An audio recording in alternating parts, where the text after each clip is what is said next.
Morning, everyone. Welcome to Merritt in the Morning, number 27. Wow. Jim, can you believe it? We are a year plus one. Put up with me that long. Somebody renewed a contract, apparently. This morning, our guests are going to be John and Jerry Torr. But before we get to them, we got some business to take care of. You're watching Merritt in the Morning with your host, Jim Merritt, 30-year state senator. I'm Brad Klopfenstein. I run the Greater Lawrence Chamber of Commerce. We are coming to you live, if you're watching on Facebook, from Cafe Audrey's at beautiful Fort Harrison. Beer and wine available. That's important, coming up on one of the next slides. Remember, hashtag food at the fort and hashtag why I love Lawrence. Thank you to Alpsbrow Beer. So very, very Bavarian. Jerry, available right here. You can get Alpsbrow Beer at Cafe Audrey's. Thank you to Stockyards Bank and Trust. Location 71st and Binford, Carmel, downtown Indianapolis, Plainfield, and near St. Francis Hospital. We thought it was in St. Francis Hospital for a little while. Yeah, Paul Moen. Yeah, and then we were corrected that it's just down the street. Also want to thank the Honey Baked Ham Company. Jim, they have an eclipse special. Yes. You know there's an eclipse coming up. In fact, hang on, hold this thought. That I brought. You brought glasses. The Eclipse glasses. Not a prop. I'm the prop. You could be the prop. There you go. You won't be able to see a thing. So, Jim, they've got an Eclipse special. It starts Friday, runs through Monday. You can get any signature sandwich for only $3.49. Wow. So that's at their locations at 96th in Michigan and Greyhound Pass in Carmel, in front of the giant Menards. So I had. I did a Facebook Live there and had honey baked ham for Easter. I saw the video. In fact, I shared the video. They had a nice setup. They had all the they had the ropes up and you could get soup. Yeah, and a nice part about honey baked ham is they understand that they're gonna have a real flow of people. Yeah. So they stretch it out during Saturday. And so I had a time to pick it up from 12 to 12:30. And luckily I didn't have to stand long. Oh, that's great. Yeah, it looked like they were very efficient. Very efficient. Those Cal young ladies, those daughters do a good job there in on Greyhound Pass. It's amazing how you can turn family into labor. Yeah. So, and productively. yes. So if you're watching and you're a consistent viewer of ours, you might notice something's this much different. We actually gambled is closer to what we did. We got ourselves a new 4K camera. Oh, bless you. So I don't know that's good for fat guys. I need to be blurred a little bit. So anyhow, so let's talk to you guys. I've been looking forward to this. Me too. Klopp, this was a really good idea. Thank you. Yes, yes. And John and Jerry Torr. John and Jerry Torr. Pride of Putnam County. Yes. I see you're not gonna be able to just call me Tor like you normally do. I Yeah, can't. exactly. I can't do right. Tor 1, Tor 2 because we don't know. But what Yeah, you who's older? introduce John's older. Best minute of your life? 12. Okay. See, I always heard 8. Well, whatever. We always argued. It was a few minutes. I felt like 12. Well, I was there. He wasn't. Yeah. So we wanted to talk to you guys just about your careers. Wanted to talk about real estate, where the real estate market stands. Talk a little bit about your time in the legislature since you are going to be stepping down at the end of this year. So you've been in what, 30 years? 28. 28? Okay, you didn't want to go for the even 30? Yep. Thought about it. It was Okay. time. Yeah. You always know when it's time. Yep. Right. So John, let's start with you. What's going on in your world? Well, let's kind of open up a little bit. I met John Torr back in 1980. He was actually just about to go work for Bob Orr for governor. Okay. So he's political himself. He understands politics. I just finished an internship and with the Orr for governor campaign. And Oh, that's right. yes, and Yeah. so you've had to love politics forever, just like your brother. I have. I actually, that started when I was in high school and I went to Boys State. And I wound up actually being one of the two candidates for governor for Boise State. Lost in the general election, but it was a fascinating primary process. Long story I won't go into today. But I also got a trip to Boys Nation as a result of that for winning the Graham Award, which Daniels and I share. Really? Yeah. I forgot that. And High company. yeah, so you go to Washington.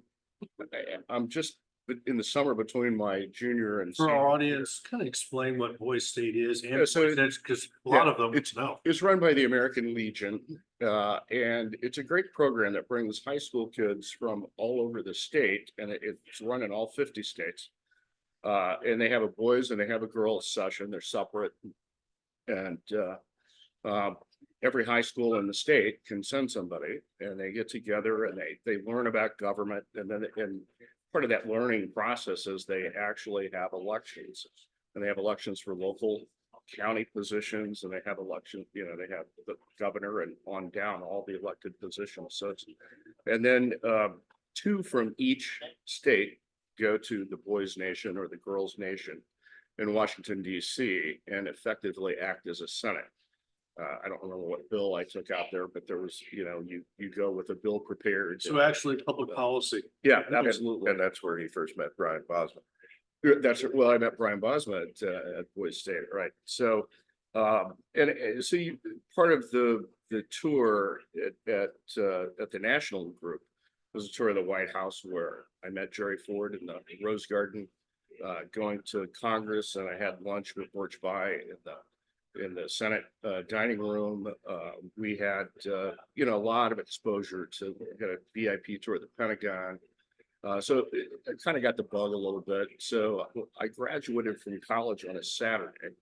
Went to work for the Orr campaign the following Monday. And I was in all 92 counties with Bob Orr that summer during that campaign. It was a great education, and I really learned a lot in that campaign. I was making $100 a week. I was just gonna ask, what do you make doing that? They paid yeah. for my parking. Well, they provided us with an apartment. And so we had a place to stay. We had a car that was on loan from one of the car dealerships for the campaign car. So I was actually able to save money on $100 a week. Now, how Because I- fast would that campaign card go? Well, In 1980. it was equipped just like a state police car. Yeah. Including a radio and a siren. It was pretty interesting. Citation and say good luck. There was a story way back when, and Bob Orr was Governor Bowen's lieutenant governor. Right, I remember that. Yeah. And there was a story about one of the candidates for lieutenant governor. They were going to the same event as Dr. Bowen was, and they went by Governor Bowen like they were standing still, and he's going 5-5, 5-5. That may or may not have been you. I know, because I wasn't, well, it could have been. Yeah. Actually, might have been. Yeah. I have a feeling though it was my counterpart on the campaign. Either that or Yeah. Mike McDaniel driving John Mutz for lieutenant governor. Maybe so, but those are good times. That was great. It was We a lot. learned a lot. Yeah, so I worked in the State House for a couple of years. And I always thought I would be the one that'd be in the state legislature for 28 years. And Jerry was, went to music school in California and still trying to figure out what he was going to do back in those days. And then he's the one that winds up in the legislature, and I've lived vicariously through that. And you made all the money. So he traded Yeah. on your good looks. That's right, exactly, exactly right. So why didn't you run for office, or did you? Well, so interesting things happen along the way. I worked for John Mutz in the State House, and I consider John a mentor, just a great public servant. But one of the things he jokingly said at some point, because they always get into conversations about what are your long-term plans, and he said, well, you don't go from being an assistant to the lieutenant governor to lieutenant governor to governor. You got to get out in the world and make a name for yourself and make some money and so forth. And that made a lot of sense to me. I was going to MBA school at the time in the evenings, part-time at the program at IUPUI. And I wound up changing careers. I had a kid, and then a second kid, and life just kind of got in the way of running for office. Never quite. Well, first of all, I had a great state senator for many years, in Mr. Merritt. I was gonna ask, who? And and I Yeah, Jim nicely. and I also lived in Brian Bosma's district, so there just wasn't a lot of opportunity for me for many, many years. And then when the opportunity did come around, in both cases within a couple of years of each other, I was way beyond the thought of trying to do that at this stage of my life. So It's kind of like being a young person when you get invited to be on your first board. You're like, wow, this is a great honor. And then you're like, no, this sucks. It's a lot of work. Well, Jerry, you're with Near North title Right, forever now. 10 years. 10 years. Yeah, And you're finishing up your 28th year in the State House, House of Representatives. Ladies and gentlemen, when things got a little warm between the Senate Republicans and the House Republicans, Jerry and I would have a glass of wine, and I'd have a beverage.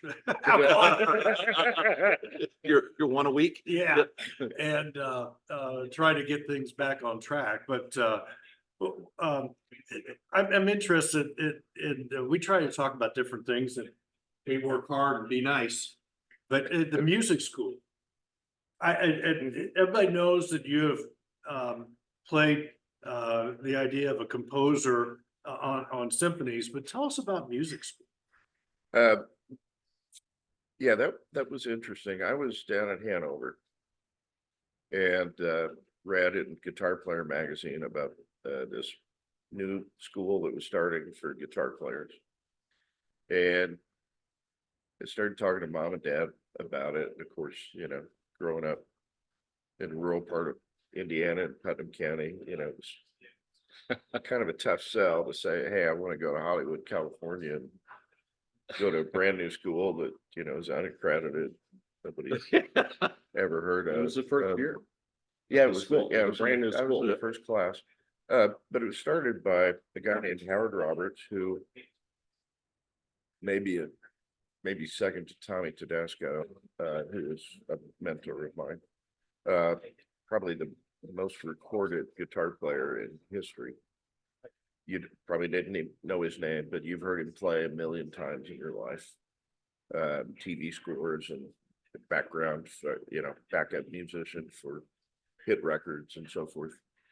And he was doing these weekend seminars around the country, and they're really very, very popular. And somebody gave him the idea, let's start a full-time school. And so I was trying to convince mom and dad this would be a great thing for me to do. And even though I've never really been able to make a good living in it, I still wouldn't change anything in my past. But what happened, I don't know if you remember this, Dad was a livestock auctioneer before he retired. And back in those days, a lot of the breeders would have these big production sales, and the night before they'd have a banquet and have entertainment. Like they had Phyllis Diller for one up in Chicago and different Alabama played one. Alabama played, right. So this particular night in, I think, St. Louis, or maybe somewhere west, Kansas City, St. Louis, the night before an Angus sale, Leroy Van Dyke, who was a country music guy, and his uncle, his kind of minor hit was the Auctioneer song, if you ever heard it. Okay. And the chorus is an auction chant. Well, he was a performer that night. His uncle was a friend of Dad's, who was a highly respected Angus breed auctioneer in the Midwest. And so after the show was over, Leroy Van Dyke and the guitar player from his band came over and sat down with Dad. Leroy's out there. You remember this? I don't remember the story. And Dad asked him, he says, hey, I want to ask you guys a question. You guys know Howard Roberts? And he said they kind of looked at each other and said, well, one of them said, well, we know a Howard Roberts, but probably nobody you'd know. He's a guitar player. Dad says, yeah, that's the one I want to know about. What can you tell me about it? And one of them said, well, I think it was the guitar player, told Dad, he said, well, he's probably the best guitar player in the world. And I think that's the moment Dad decided maybe this was okay. Yeah. But it led to a lot of great opportunities. Tommy Tedesco that I mentioned, who was a prolific studio guitar player and one of the funniest humans that ever walked the planet. He took me to a gig. He was playing with John Williams. And The composer. The Yeah, composer, yeah, he was, they were doing music for a film called The Fury. And he was so magnanimous. He spent the whole break talking to me. And he said, in that particular day, they were just recording with a small combo.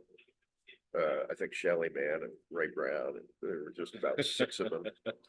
And but he told me, he said, you know, if you're really into this, this is something you think you want to do. He said, I got a 109-piece orchestra coming in tomorrow. Do you want to come back? And I said, yeah, I think I can get out of school for that.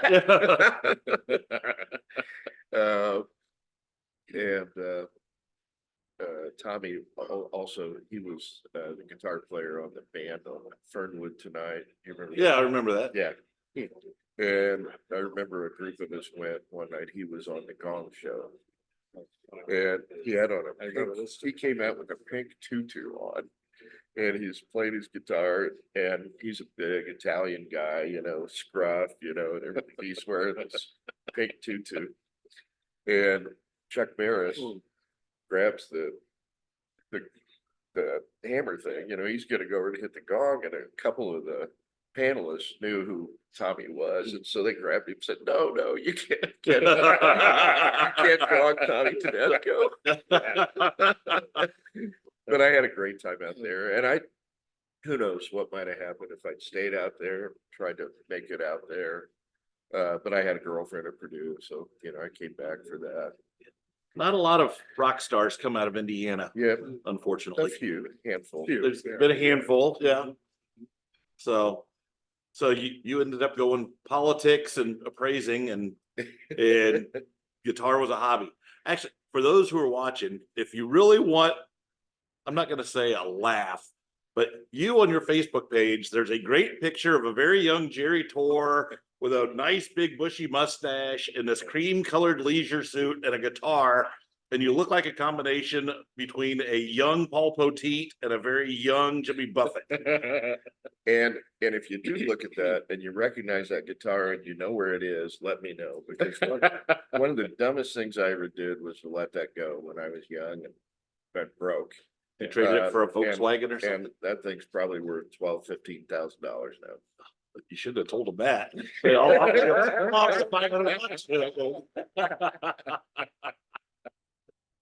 Well, Jerry, how did you get from music school to where you are today? Did you Well- go back and invest in real estate? Oh, no. Well, that's another story, but yeah. I lost a lot of money in Florida real estate at the height of the market, thanks to my ex-wife's idea about how we were gonna get rich. I've been in the insurance business one way or That's the right. other for over 40 years. Investigated liability claims for 25 years, which was a lot of fun. I'd still enjoy doing that. I just wish it paid a little better.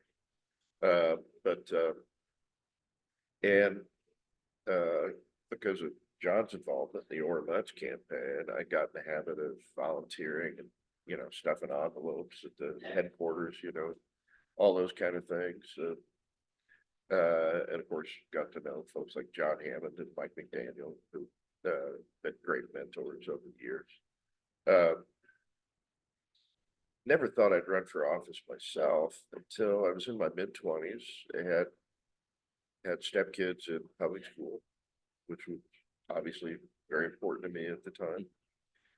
Property taxes at the time were a big issue. Working in a industry highly regulated by the state, I came to realize how much state government really affects our daily life, because prior to that, I always thought mostly about what was going on in Washington. But I came to realize how much it affected our daily life, what was going on at the state level. And did you observe with John Donaldson? You probably did for a couple of years at least, right? John Donaldson, Donaldson chocolates. that was cousins, yeah, Yeah. but John represented our district for 34 years, I think. From Lebanon. And then, yeah, it was a gerrymandered district for him because he was very popular in Clay Township. And, One of the loudest sport coats. and, oh, yeah, Rules say you gotta wear a coat, Jim. yeah, That's and the bright red for IU and the red plaid one, I remember. Yeah, and at that time, Carmel only had about 30,000 people. But he retired. And I decided, because I'd written to him on some issues. And that obviously were important to my industry and so forth. So I decided to get in that race. It was a 5 or 6 way race, lost to Kathy Willing from Lebanon. Because we had 4 men running in Carmel and Kathy in Lebanon. She served 4 years and then ran for Congress when John Myers retired. So it opened up again in '96, and we had another 5 or 6 way primary, and that's when I first won. And so that's what got me started. And then you remember my first reelection. Nancy Irsay Yes. ran against me in the primary. I forgot about that. Yeah. I was with him downtown that day, and we went over to Lomelars across the street. And with few other legislators, as I recall. Or Lockman, yeah, I don't remember who else. Yeah. But they're all like, Jerry, it's been fun working with you. Yeah. You're a It'd be the best 2 years of your life, man. Is your first reelect is the most important. And what I told him was, I said, look, you got nothing to lose here, because if you lose to her, then you can go do something, make more money, because it's always a trade-off when you know what it's like giving up time to be in the legislature. And I said, but if you beat somebody with her name ID and her money and her network of friends, you'll never have a primary challenge. Actually, from that point on. Actually, what you said was, this is the best thing that's ever happened to you. Well, okay. Oh, that's right. Because I said, when's the last time you had 3 network stations come down and put a microphone in front? That's of true. Right. Live on the day. new Yeah. news. Yeah, absolutely. That's So, true. yeah. And he told me that day that she couldn't beat me in my district, and a couple weeks later, we had a poll that showed he was right. And I spent all day, election day, at the Ursay Party Barn, where there were 2 precincts that voted right there on her property. And she was there a good bit of the time. She could not have been more gracious. And she was very nice. and she hired a campaign manager that was my counterpart on the Orr campaign, Jim Canoe. Oh, Captain Midnight. Huh? Yeah, which was interesting. But we actually beat her 2-1 in her own home precinct. Wow. Well, actually, I say we, she Jerry. she initially hired Alan Southern, Oh, that's right. but when she let him go, Jim filled in Sort the of last filled. few weeks, Got it. last few weeks of the campaign. And he told me one day, he said, hey, it's just money. Oh, yeah. You know, he was Jim's claim to fame, he's passed now, but he worked for a radio station either in Tipton or Elwood. Elwood. He grew up in And Elwood. his nickname was Captain Midnight. Oh, I thought you were gonna say Snoop Canoe. Yeah, he was Captain Midnight. That's the way I heard it, was Snoop Canoe. Yeah, well, That's what I always- Jim had a lot of nicknames. Yeah. God rest his soul. It was All right, hold that thought. Holy cow, Jim, this is a long way away. Where's my pointer? There we go. You're watching Merritt in the Morning with your host, Jim Merritt, Brad Klopfenstein. Our guests today are John Torr and Jerry Torr. Thanks to our sponsors, Honey Baked Ham Company, 96 in Michigan, Greyhound Pass in Carmel. Don't forget, they've got a special this weekend, Friday through Monday, any signature sandwich for $3.49. Tell them you heard about it on the Merritt in the Morning show, and they'll be like, oh. They do love us. Thanks to Stockyards Bank and Trust. Location 71st and Binford, Carmel, downtown Indianapolis, Plainfield, and near St. Francis Hospital, with Center Grove coming soon. And I opened an account there the other day. For yourself? Yes. Really? Good for Yes. you. My business, yes. Little And, junior starter account.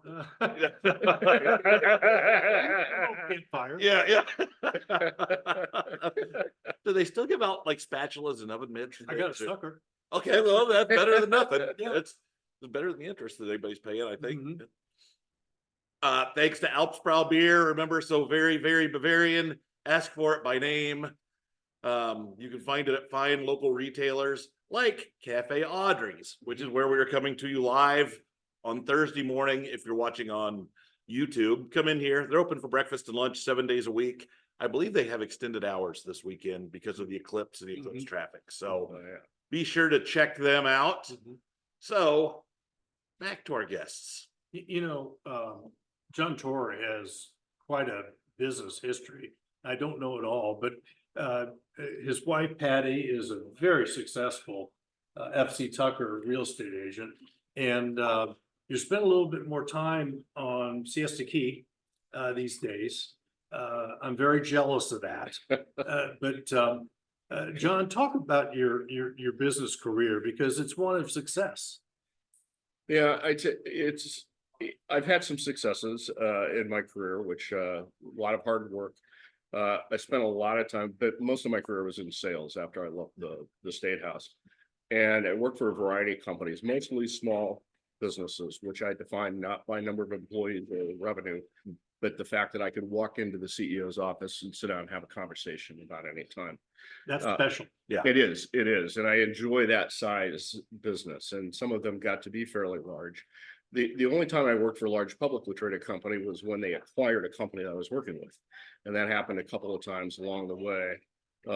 In both cases, it was financially rewarding, but not very rewarding in terms of, doing the work and really helping to feel like you're making an impact in the business. But my network was around the country.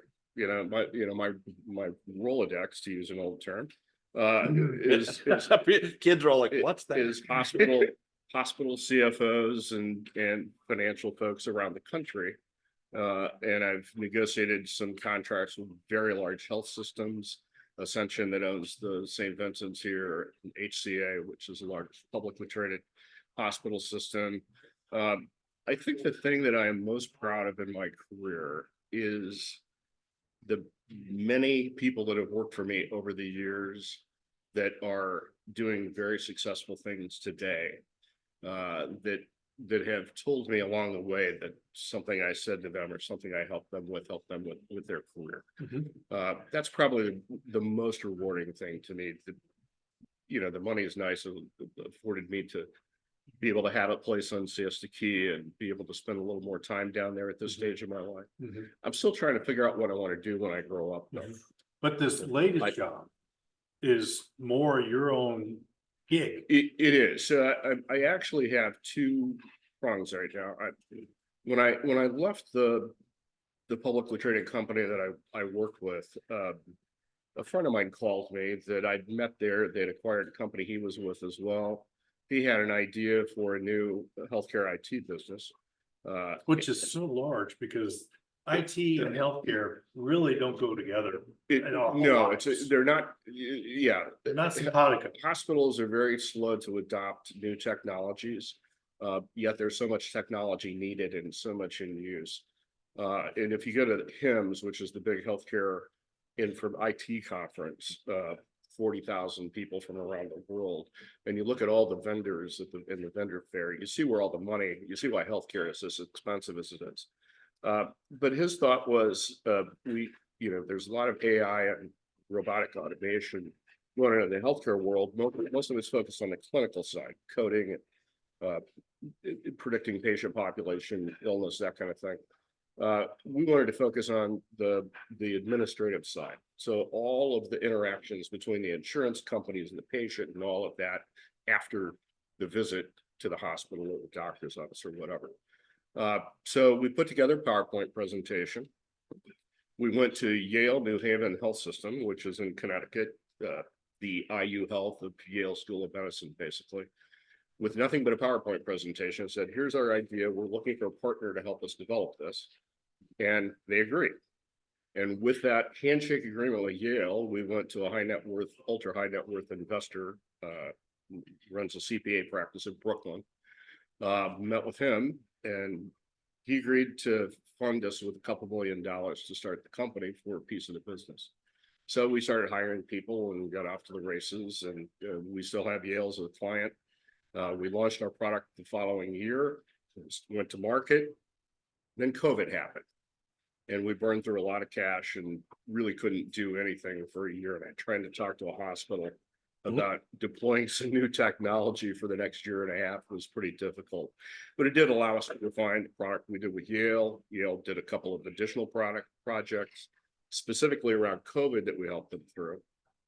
So they're still a client. We have a few other clients now. I spend about half of my time with that company. We've got a full-time salesperson now, and I'm trying to, step away from that a little more as time goes on, because I'm not drawing any income from it. But it has been fun kind of build that business from nothing and get it to the point where it's beginning to be a real viable business at this point.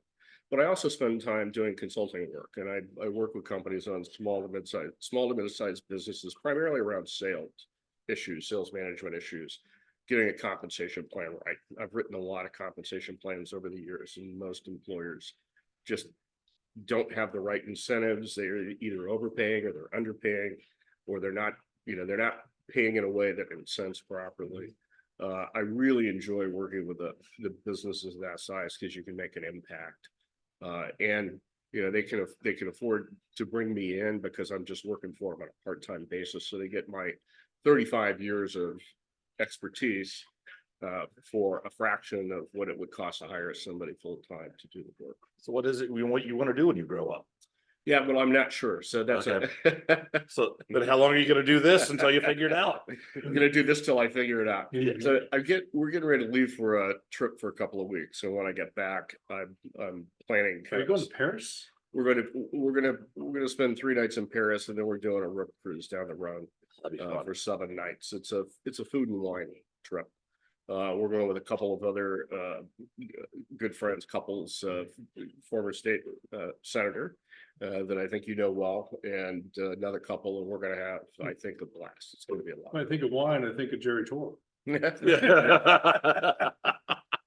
So that I think it's going to be a fun trip. And when I get back, I'm planning kind of a series of breakfast, lunches with a number of folks, and we talk about. I feel like I have a little more to offer at this stage of my life, and would like to do something. Oh, you're writing columns. But I also, I've written a couple of pieces. Just I'm not getting paid for that, but I know how that is. It's but I also want to reserve the ability to go play golf on Friday afternoons, Sure. and to go to Siesta Key for a couple of weeks, a couple of times a year, that kind of thing. So. Knock off on a Thursday morning to do Merritt in the morning. Exactly. Yeah, Exactly I get it. Nobody's asking where I am. So. Jerry, what you're stepping away, and I understand that 28 years is a long time. Jerry Torr was integral in the House of Representatives, made the trains run on time with the Rules Committee and all sorts of working on issues that most people don't want to work on, the tough issues. You helped Speaker Bosma, you helped Speaker Houston kind of fight through and make paths for other people. What's your statement on politics today, number one, and two, what's next for you? Well, in terms of what's next, I'm going to continue working for the foreseeable future.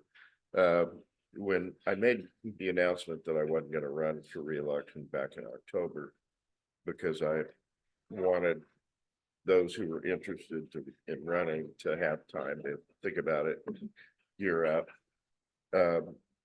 in retrospect, I wish I'd never let him use the word retire in that. Yeah, I Yeah. don't, when I stepped away, In that news release, Mhm. because I'm not retiring, I'm just not running for reelection. yeah, there is life after legislature. We're both very aware of that. Yeah, but yeah, it was a great run.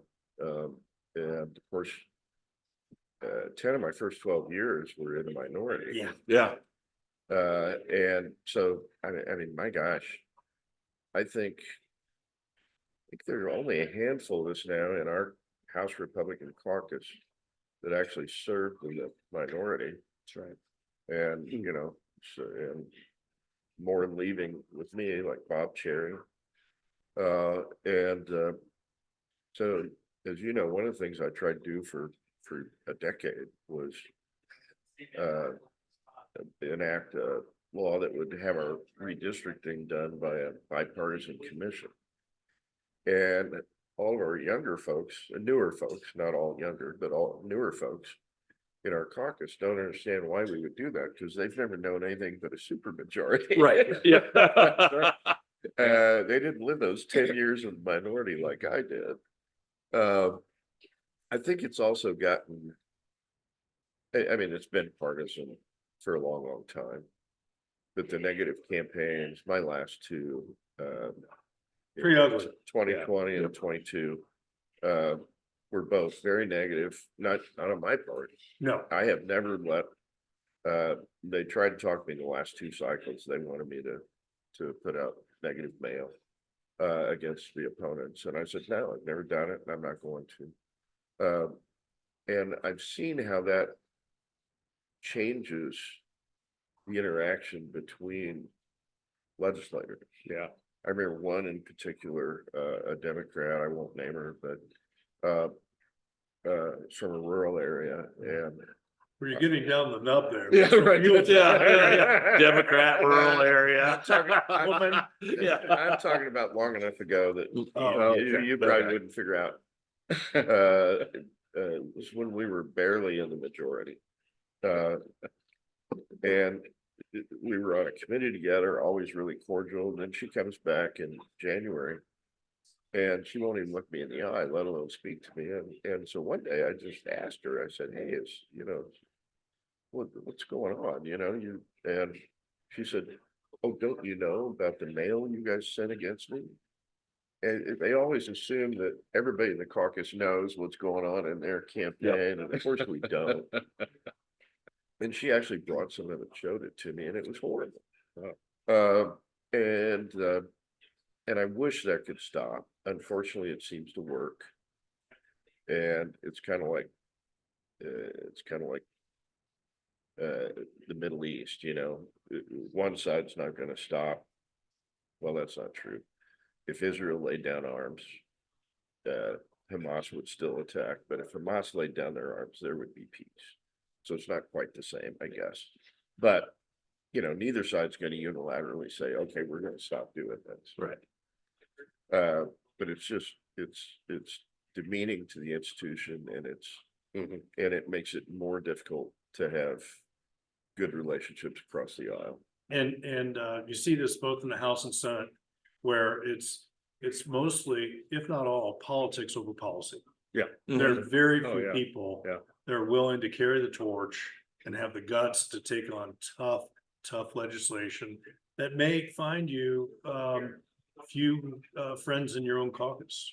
And the idea of having some common ground in legislation, and I've noticed in the Senate itself, maybe in the House as well, people don't go to the microphone because they have the supermajority behind them to demonstrate what's so great about a piece of legislation.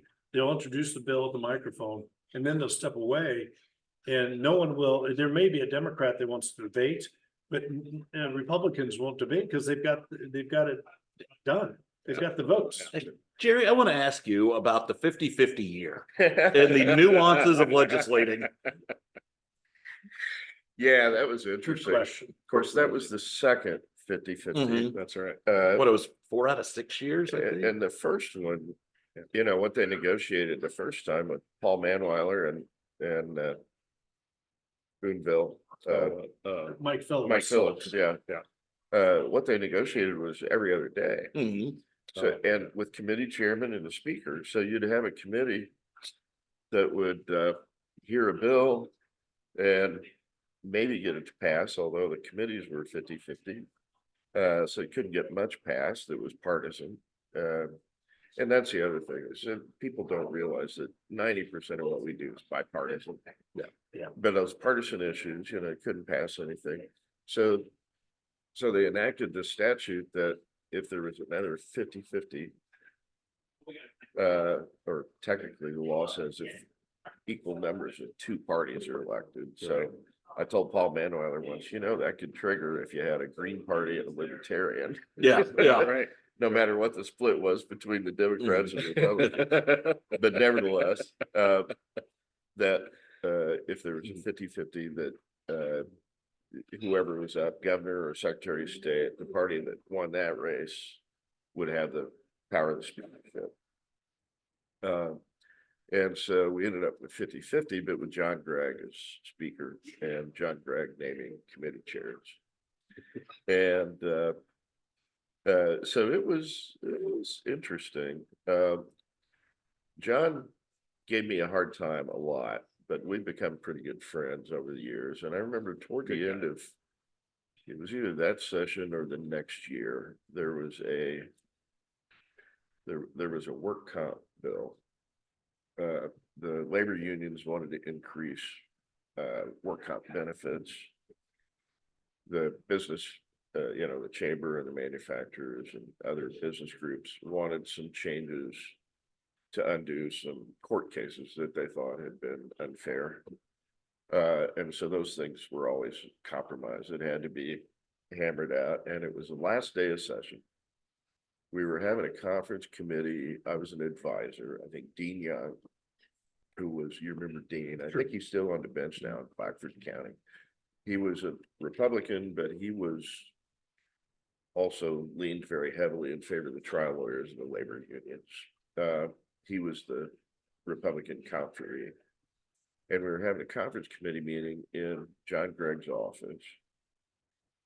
And in the meantime, the bills are passed on the floor. John was just casting votes for me. He knew how I'd want to vote on that. So he was just casting the votes for me.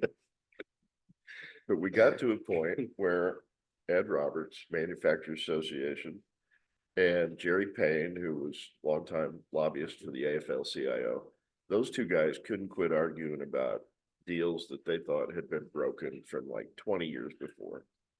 And so finally I came out on the House floor and I went up to the rostrum and I told John Gregg, I said, do you want to pass a work comp bill today? And he said, I do. And I said, then you got to come and throw all the lobbyists out of your office. And I probably not legal. I don't know. But anyway, so John came down, handed the gavel to Chet Dobis. And John comes in his office. He says, all right, all you lobbyists out. And of course, Ed Roberts and wouldn't have been George Raymond yet, but somebody from the chamber, several lobbyists get up and they start to walk out. Jerry Payne's still sitting here. And I remember Sean turns, looks in, and said, nope, Jerry, you too. And Jerry's like, what? I turned my conference committee, the proposed conference report over, and on the back page, I wrote some numbers for benefit increases. And I put them in front of Dean Young and I said, can you live with this? And he looked at it, studied it for a couple minutes. He said, yeah, I think I can. I said, then you go sell your labor union friends on it. And 2 hours later, we had a signed conference committee report. That was a lot of fun. The 50-50. In your mind, it was a fair agreement. Yeah, and it Common ground. But the 50-50 in the close, we had 52-48 and 53-47 back and forth. And Well, back then the Senate wasn't really overwhelming either. No. yeah, and so Right. that really drove a lot of compromise. And I think we kind of missed that. Mhm. I think we could certainly use more of it. Yeah. Yeah. Heck, I remember, more debate. yeah, back when I don't know if this is when I was running the Libertarian Party or not, but I remember talking to you and you'd run unopposed for 3 or 4 years in a row. Jerry came to me, he's like, will you guys run somebody against me just so we have something to talk about?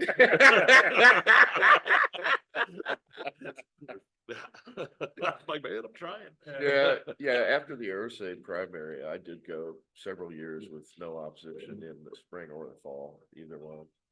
Right. Jim, you getting a call? And prior to 2020, I don't think I'd ever spent more than $5,000 on a November race. I wish we could And get then all do of a campaigns on $5,000 now. And then all of a sudden I'm, spending over 300,000. Yeah. So it was. Well, it's funny, you mentioned that, that Democrat female from rural Indiana, unnamed, who thought that you knew everything that was going on in your caucus and, that everybody talked about it. It's amazing the number of people that'll come up to me who assume that every legislator knows every nuance of every bill and had some part of crafting that. And Yes. I have to tell them, like, no, you've got, there's 100 people in the House and each one of them has their specialties, but yeah, there's no way they could all know everything. That's the great thing about the citizen legislature. We all have some trust in colleagues that have their particular expertise. I remember Larry Buell. If Larry Buell had a bill that had anything to do with pensions, I don't understand that stuff. I don't need to get in the weeds on that. If Larry Buell thought it was a good idea, and I remember when he left, I thought, who's gonna take that place? We always worry about if somebody leaves, you think they're indispensable and they're not. Somebody always steps up, and it's become Martin Carbach is the Larry Buell now in the House on pension issues.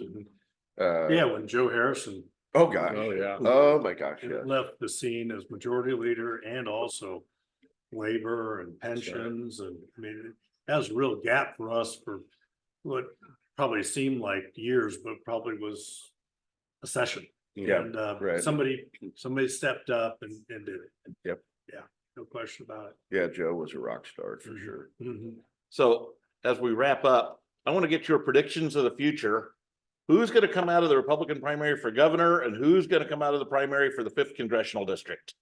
Well, I can tell you this much. I saw this gentleman on Facebook probably 9 times endorsing Suzanne Crouch. So maybe you changed your mind. I mean, they kept running that because Carmel, you're gold. How much is it going to hurt Chambers that he's running ads invoking Mitch Daniels and Mitch Daniels says, yeah, I'm not endorsing anybody. Well, and You kind of put him on the spot here. Yeah, I did. Well, and I mean, you don't have to say, I'm just, if you have any thoughts or insight on how those races are going to go, I'd just be curious your opinions. well, it's interesting. And Suzanne's a longtime friend of mine. I did endorse her. You served with her. I will say that was when Chambers was still, and Iffy. from what I heard him say, I had the impression he was not going to run. Mm. Other than Jamie Rittenauer, who I've never met, I consider them all friends. And I don't think there's a bad choice. But Suzanne's a longtime friend and a great person. But I don't think there's a loser in the crowd, frankly.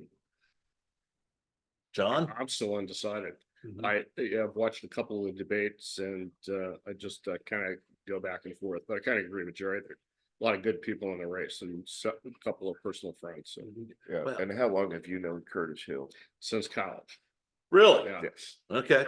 Yeah. So I kind of agree that, I mean, there's 40% of the electorate that are undecided. And I mean, there's already ballots that are out in the mail now. Yeah. And I think that a lot of the reasons that there's 40% undecided is, you're right, there's not a lot of differentiation between a number of those candidates. So yeah, it's a coin That's true. toss when people go to vote. Yeah. And so what about the 5th congressional district?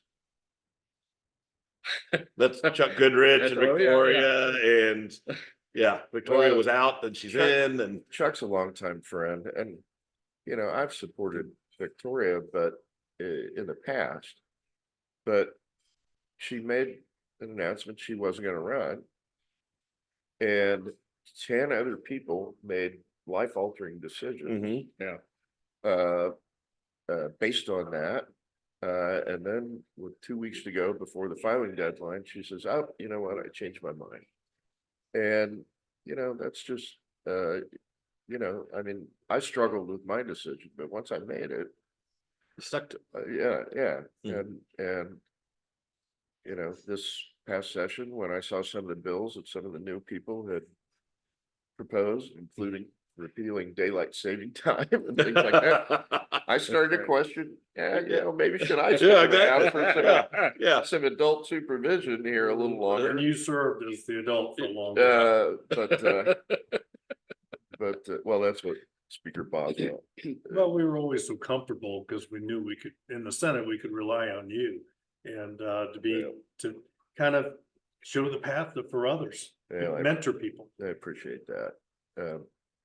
But so that really bothers me that she'd let those people, and a couple of them put a lot of their own personal money into their races. And so that gives me pause. Okay. So, yeah, I mean, polls show that she's out in front, but I wonder if that's going to hold up, because I think that there's a lot of people who have the same sentiment that you do. That's like, you can't say this because, you're right. There's 10 other people whose lives were affected by that. There's probably a lot of money yet to be spent too in that race. Oh, no doubt. There's a lot of money available Next Wednesday. Yeah, Yeah. right. So you have been watching The Torrs. the tours on episode number 27 of Merritt in the Morning. We've been coming to you from Cafe Audrey's at beautiful Fort Harrison. Remember, #food at the fort. I want to thank our sponsor, Alpsbrow Beer. So very, very Bavarian.